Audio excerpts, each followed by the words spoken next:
Hi friends, இன்றைக்கி மாடி தோட்டத்திலிருந்து changing rose, செம்பருத்தி பூக்கள், ரோஜா பூக்கள், டிசம்பர் பூ எல்லாம் பறிச்சாச்சுங்க. கொஞ்சம் கற்பூரவள்ளி, மணத்தக்காளி கீரை கூட பறிச்சாச்சுங்க.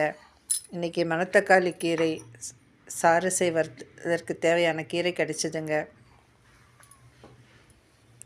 கொத்தவரங்காய் செடியில் காய்கள் விட ஆரம்பிச்சிருக்கு.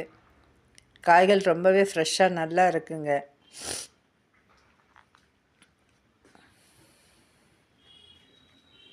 இந்த செடியில் பூக்களும் சின்ன சின்ன பிஞ்சுகளும் வர ஆரம்பிச்சிருக்கு. இது கொடி வகையாக செடி வகையாக தெரியலைங்க.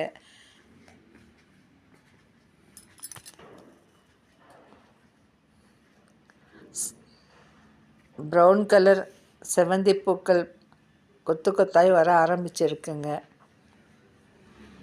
கலர் ரொம்பவே அழகாக இருக்குங்க. வீடியோவை லைக் பண்ணுங்கள், ஷேர் பண்ணுங்கள், சப்ஸ்கிரைப் பண்ணுங்கள்.